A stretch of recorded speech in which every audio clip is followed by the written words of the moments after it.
ಆಹಾರ ಇಲಾಖೆಯಿಂದ ಸಿಹಿ ಸುದ್ದಿ ಎಲ್ಲ ವೀಕ್ಷಕರಿಗೂ.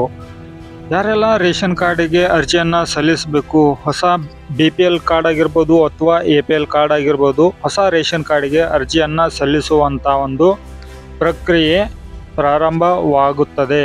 ಅದು ಯಾವಾಗ ಅನ್ನುವ ಮತ್ತು ದಾಖಲೆಗಳು ಏನೆಲ್ಲ ಬೇಕು ಅನ್ನುವ ಸಂಪೂರ್ಣವಾದಂಥ ಮಾಹಿತಿಯನ್ನು ಈ ಒಂದು ವಿಡಿಯೋದಲ್ಲಿ ನಾನು ನಿಮಗೆ ತಿಳಿಸ್ಕೊಡ್ತಾ ಇದ್ದೇನೆ. ಸೊ ವಿಡಿಯೋನ ಶುರು ಮಾಡೋಣ ವೀಕ್ಷಕರೇ. ವಿಡಿಯೋನ ಶುರು ಮಾಡೋಕ್ಕೂ ಮೊದಲು ಚಾನಲ್ಗೆ ಯಾರೆಲ್ಲ ಹೊಸಬರು ಇದ್ರೋ ಚಾನಲ್ಗೆ ಸಬ್ಸ್ಕ್ರೈಬ್ ಮಾಡಿಕೊಂಡು ನೋಟಿಫಿಕೇಶನ್ ಬಟನ್ನ ಆನ್ ಮಾಡಿ ಆಲ್ ಅಂತೇಳಿ ಸೆಲೆಕ್ಟ್ ಮಾಡ್ಕೊಳ್ಳಿ. ನೋಡಿ, ಯಾರೆಲ್ಲ ಹೊಸ BPL ರೇಷನ್ ಕಾರ್ಡಿಗಾಗಿರ್ಬೋದು ಅಥವಾ APL ರೇಷನ್ ಕಾರ್ಡಿಗಾಗಿರ್ಬೋದು ಅರ್ಜಿಯನ್ನು ಸಲ್ಲಿಸಬೇಕು ಅಂತ ಹೇಳಿ ಅಂದ್ಕೊಂಡು ಯಾರೆಲ್ಲ ವೇಟ್ ಮಾಡ್ತಾ ಇದ್ದೀರೋ ಅಂಥವ್ರಿಗೆಲ್ಲರಿಗೂ ಕೂಡ ಇದು ಒಂದು ಸಿಹಿ ಸುದ್ದಿಯಾಗಿರುತ್ತೆ. ನಿಮ್ಮ ಒಂದು ರೇಷನ್ ಕಾರ್ಡ್ಗೆ ಅರ್ಜಿಯನ್ನು ಹಾಕಬೇಕು ಅಂತಂದರೆ ಏನೆಲ್ಲ ದಾಖಲೆಗಳು ಬೇಕಾಗುತ್ತೆ, ಏನೆಲ್ಲ ಮಾನದಂಡಗಳನ್ನು ನೀವು ಹೊಂದಿರಬೇಕಾಗತ್ತೆ BPL ರೇಷನ್ ಕಾರ್ಡ್ಗಳಿಗೆ ಅರ್ಜಿಯನ್ನು ಸಲ್ಲಿಸಬೇಕು ಅಂತಂದರೆ, ನಂತರ APL ಮಾನದಂಡಗಳನ್ನು ಏನೇನು ನೀವು ಪಾಲಿಸಬೇಕಾಗತ್ತೆ ಅನ್ನೋದ್ರ ಬಗ್ಗೆ ಸಂಪೂರ್ಣವಾದಂಥ ಮಾಹಿತಿಯನ್ನು ಮುಂದಿನ ವಿಡಿಯೋದಲ್ಲಿ ನಾನು ನಿಮಗೆ ಎಕ್ಸಾಕ್ಟ್ ಡೇಟಿನೊಂದಿಗೆ ತಿಳಿಸ್ಕೊಡ್ತೇನೆ.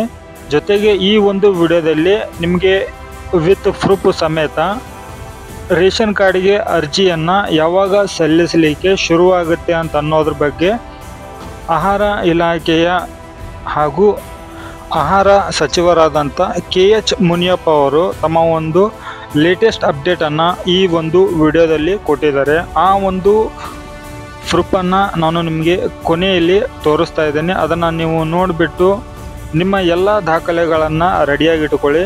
ದಾಖಲೆಗಳು ಏನೆಲ್ಲ ಬೇಕು ಅಂತ ಅನ್ನೋದು ನಿಮಗೆ ಗೊತ್ತು ಇಲ್ಲ ಅಂತಂದರೆ ನಾನು ಇಲ್ಲಿ ಒಂದು ದಾಖಲೆಯ ಮಾಹಿತಿಯನ್ನು ಇಲ್ಲಿ ಹಾಕಿರ್ತೇನೆ ವಿತ್ ಪ್ರೂಫ್ ಸಮೇತ. ಸಂಸ್ಕರಣೆ ಶುರು ಮಾಡಿದ್ದೇವೆ. ಅದು ಕೇಂದ್ರ ಸರ್ಕಾರ 7,70,000 ಹೇಳಿದೆ. ನಾವೀಗಾಗಲೇ ಆದೇಶ ಕೊಟ್ಟಿದ್ದೀವಿ.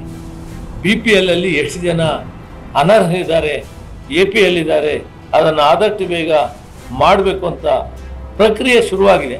ನಿಮಗೆ ಎಂಡ್ ಆಫ್ ದಿಸ್ ಮಂತ್ ಅಂದರೆ ಅಕ್ಟೋಬರ್ ಫಸ್ಟ್ ವೀಕಲ್ಲಿ ಕರೆಕ್ಟ್ ಪಿಕ್ಚರನ್ನು ಮಾಧ್ಯಮದವರಿಗೆ ನಾನು ಕೊಡ್ತೇನೆ. ಈಗ ಯಾಕಂದರೆ ಶುರುವಾಗಿರೋದ್ರಿಂದ ನಾನು ಎಕ್ಸಾಕ್ಟ್ ಫಿಗರ್ಸ್ ಕೊಡೋಕ್ಕಾಗಲ್ಲ. ಕೇಂದ್ರದ ಮಾಹಿತಿ ಇರೋದ್ರಿಂದ ಕೇಂದ್ರದ